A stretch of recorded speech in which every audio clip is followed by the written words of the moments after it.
Vous écoutez la leçon biblique de l'Église de la Science chrétienne indépendante de Plainfield, située à Plainfield, New Jersey, États-Unis d'Amérique. Leçon du dimanche 24 septembre 2023. Sujet: la réalité. Texte d'or, 2 Corinthiens. Dieu qui a dit: « La lumière brillera du sein des ténèbres », a fait briller la lumière dans nos cœurs pour faire resplendir la connaissance de la gloire de Dieu sur la face de Christ. Lecture alternée. Colossiens. Si donc vous êtes ressuscités avec Christ, cherchez les choses d'en haut, où Christ est assis à la droite de Dieu. Affectionnez-vous aux choses d'en haut, et non à celles qui sont sur la terre. Quand Christ, votre vie, paraîtra, alors vous paraîtrez aussi avec lui dans la gloire. Vous étant dépouillés du vieil homme et de ses œuvres, et ayant revêtu l'homme nouveau qui se renouvelle dans la connaissance selon l'image de celui qui l'a créé. Mais par-dessus toutes ces choses, revêtez-vous de la charité, qui est le lien de la perfection, et que la paix de Christ à laquelle vous avez été appelés pour former un seul corps règne dans vos cœurs, et soyez reconnaissants. Que la parole de Christ habite parmi vous abondamment. Instruisez-vous et exhortez-vous les uns les autres en toute sagesse, par des psaumes, par des hymnes, par des cantiques spirituels, chantant à Dieu dans vos cœurs sous l'inspiration de la grâce. Et quoi que vous fassiez, en parole ou en œuvre, faites tout au nom du Seigneur Jésus, en rendant par lui des actions de grâce à Dieu le Père. La Bible. Au commencement était la parole, et la parole était avec Dieu, et la parole était Dieu. Elle était au commencement avec Dieu. Toutes choses ont été faites par elle, et rien de ce qui a été fait n'a été fait sans elle. En elle était la vie, et la vie était la lumière des hommes. La lumière luit dans les ténèbres, et les ténèbres ne l'ont point reçue. Or, la foi est une ferme assurance des choses qu'on espère, une démonstration de celles qu'on ne voit pas. Pour l'avoir possédée, les anciens ont obtenu un témoignage favorable. C'est par la foi que nous reconnaissons que le monde a été formé par la parole de Dieu, en sorte que ce qu'on voit n'a pas été fait de choses visibles. Or, sans la foi, il est impossible de lui être agréable, car il faut que celui qui s'approche de Dieu croie que Dieu existe et qu'il est le rémunérateur de ceux qui le cherchent. Comme Jésus entrait dans Capernaum, un centenier l'aborda, le priant et disant: « Seigneur, mon serviteur est couché à la maison, atteint de paralysie et souffrant beaucoup. » Jésus lui dit: « J'irai et je le guérirai. » Le centenier répondit: « Seigneur, je ne suis pas digne que tu entres sous mon toit, mais dis seulement un mot, et mon serviteur sera guéri. Car moi qui suis soumis à des supérieurs, j'ai des soldats sous mes ordres, et je dis à l'un: va, et il va. À l'autre: viens, et il vient. Et à mon serviteur: fais cela, et il le fait. » Après l'avoir entendu, Jésus fut dans l'étonnement, et il dit à ceux qui le suivaient: « Je vous le dis en vérité, même en Israël, je n'ai pas trouvé une aussi grande foi. » Puis Jésus dit au centenier: « Va, qu'il te soit fait selon ta foi. » Et à l'heure même, le serviteur fut guéri. Celui qui croira et qui sera baptisé sera sauvé, mais celui qui ne croira pas sera condamné. Voici les miracles qui accompagneront ceux qui auront cru. En mon nom, ils chasseront les démons, ils parleront de nouvelles langues, ils saisiront des serpents. S'ils boivent quelques breuvages mortels, ils ne leur feront point de mal. Ils imposeront les mains aux malades, et les malades seront guéris. Ainsi, Dès maintenant, nous ne connaissons personne selon la chair. Et si nous avons connu Christ selon la chair, maintenant nous ne le connaissons plus de cette manière. Si quelqu'un est en Christ, il est une nouvelle créature. Les choses anciennes sont passées. Voici, toutes choses sont devenues nouvelles, et tout cela vient de Dieu.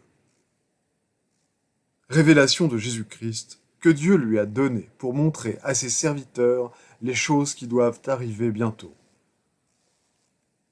Puis je vis un nouveau ciel et une nouvelle terre, car le premier ciel et la première terre avaient disparu, et la mer n'était plus. Et je vis descendre du ciel, d'auprès de Dieu, la ville sainte, la nouvelle Jérusalem, préparée comme une épouse qui s'est parée pour son époux. Et j'entendis du trône une forte voix qui disait : Voici le tabernacle de Dieu avec les hommes. Il habitera avec eux, et ils seront son peuple. Et Dieu lui-même sera avec eux. Il essuiera toute larme de leurs yeux, et la mort ne sera plus. Et il n'y aura plus ni deuil, ni cri, ni douleur, car les premières choses ont disparu. Et celui qui était assis sur le trône dit : Voici, je fais toutes choses nouvelles. Et il dit : Écris, car ces paroles sont certaines et véritables. Et il me dit : C'est fait, je suis l'alpha et l'oméga, le commencement et la fin. À celui qui a soif, je donnerai de la source de l'eau de la vie gratuitement. Celui qui vaincra héritera ces choses. Je serai son Dieu, et il sera mon fils. Et il me transporta en esprit sur une grande et haute montagne, et il me montra la ville sainte, Jérusalem, qui descendait du ciel d'auprès de Dieu, ayant la gloire de Dieu. Je ne vis point de temple dans la ville, car le Seigneur Dieu Tout-Puissant est son temple, ainsi que l'agneau. La ville n'a besoin ni du soleil, ni de la lune pour l'éclairer, car la gloire de Dieu l'éclaire, et l'agneau est son flambeau. Les nations marcheront à sa lumière, et les rois de la terre y apporteront leur gloire. Ses portes ne se fermeront point le jour, car là il n'y aura point de nuit. On y apportera la gloire et l'honneur des nations.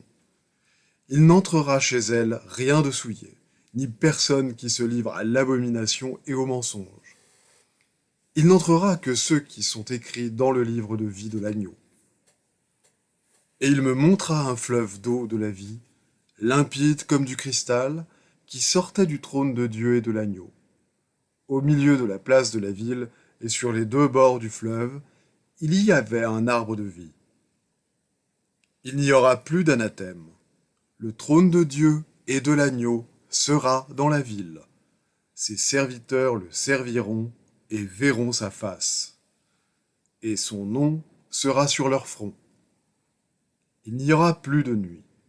Ils n'auront besoin ni de lampe, ni de lumière, parce que le Seigneur Dieu les éclairera, et ils régneront au siècle des siècles. Moi, Jésus, j'ai envoyé mon ange pour vous attester ces choses dans les églises. Je suis le rejeton et la postérité de David, l'étoile brillante du matin. Je vais maintenant lire les passages corrélatifs tirés du livre d'études de la science chrétienne, Science et santé avec la clé des Écritures de Mary Baker Eddy. Toute réalité est en Dieu et sa création, harmonieuse et éternelle. Ce qu'il crée est bon, et il fait tout ce qui est fait. Dieu crée toutes les formes de la réalité. Ses pensées sont des réalités spirituelles. Pour saisir la réalité et l'ordre de l'être dans sa science, il vous faut commencer par considérer Dieu comme le principe divin de tout ce qui existe réellement. L'esprit, la vie, la vérité, l'amour ne font qu'un et sont les noms bibliques pour désigner Dieu. Toute substance, toute intelligence, toute sagesse, tout être, toute immortalité, toute cause et tout effet appartiennent à Dieu. Ce sont là ses attributs, les manifestations éternelles de l'infini principe divin, l'amour. Nulle sagesse n'est sage, hormis sa sagesse. Nulle vérité n'est vraie que la vérité divine. Nul amour n'est aimable que l'amour divin. Nulle vie n'est vie que la divine. Nul bien n'existe, sauf le bien que Dieu accorde. Il n'y a qu'une cause première, donc il ne peut y avoir d'effet d'aucune autre cause, et il ne peut y avoir de réalité en quoi que ce soit qui ne procède de cette grande et unique cause. Le péché, la maladie, les infirmités et la mort ne sont absolument pas du domaine de la science de l'être. Ce sont les erreurs qui présupposent l'absence de la vérité, de la vie ou de l'amour. La réalité spirituelle est le fait scientifique en toute chose. Le fait spirituel, qui se répète dans l'action de l'homme et de tout l'univers, est harmonieux. Il est l'idéal de la vérité. Les faits spirituels ne sont pas invertis. La discordance opposée, qui ne ressemble en rien à la spiritualité, n'est pas réelle. Selon la tradition rabbinique, celui qui, ferme dans la foi, suit une seule doctrine, a le Saint-Esprit vivant en lui. Cet enseignement est sévèrement censuré dans ce passage de l'Écriture. La foi sans les œuvres est morte. Si la foi n'est qu'une simple croyance, elle est comme un pendule oscillant entre rien et quelque chose, n'ayant pas de fixité. La foi, élevée jusqu'à la compréhension spirituelle, est l'évidence obtenue de l'esprit. Évidence qui réprouve le péché de toute nature et établit les revendications de Dieu. En hébreu, en grec, en latin et en anglais, le terme foi et les mots correspondants à ce terme ont ces deux significations. Le fait d'être plein de confiance et le fait d'être digne de confiance. Une certaine foi confie son bien-être à autrui. Une autre foi consiste à comprendre l'amour divin et la façon dont il faut travailler à son salut avec crainte et tremblement. Je crois, Seigneur, viens au secours de mon incrédulité, exprime l'impuissance d'une foi aveugle, tandis que l'injonction crois et tu seras sauvé exige que l'on soit digne de confiance, sûr de soi-même, ce qui embrasse la compréhension spirituelle et confie tout à Dieu. En hébreu, le verbe croire signifie aussi être ferme ou être constant. Cela s'applique certainement à la vérité et à l'amour, compris et pratiqués. Croyance, fermeté et constance, non pas une foi chancelante ou aveugle, mais la perception de la vérité spirituelle. La Bible déclare « Toutes choses ont été faites par elle, la parole divine, et rien de ce qui a été fait n'a été fait sans elle. Telle est l'éternelle vérité de la science divine. Si l'on comprenait que le péché, la maladie et la mort sont néants, ils disparaîtraient. De même que la vapeur se dissipe au soleil, de même le mal s'évanouirait devant la réalité du bien. L'un cache forcément l'autre. Alors, comme il est important de choisir le bien comme réalité, l'homme est tributaire de Dieu, esprit et de rien d'autre. L'être de Dieu est infinité, liberté, harmonie et félicité sans bornes. Là où est l'esprit du Seigneur, là est la liberté. De même que le souverain sacrificateur de jadis, l'homme est libre d'entrer dans le lieu très saint, le royaume de Dieu. Le sens matériel n'aide jamais les mortels à comprendre l'esprit Dieu. C'est uniquement par le sens spirituel que l'homme comprend et aime la divinité. Les sens matériels ont beau contredire de diverses façons la science de l'entendement, cela n'altère en rien la vérité invisible qui demeure à jamais intacte. La santé n'est pas un état de la matière, mais de l'entendement. Et les sens matériels ne peuvent rendre un témoignage bien fondé au sujet de la santé. La science de la guérison entendement montre qu'il est impossible à quoi que ce soit, sauf à l'entendement, de rendre un témoignage véridique ou de mettre en lumière le véritable état de l'homme. Donc, le principe divin de la science, renversant le témoignage des sens physiques, révèle l'homme comme existant harmonieusement dans la vérité qui est l'unique base de la santé.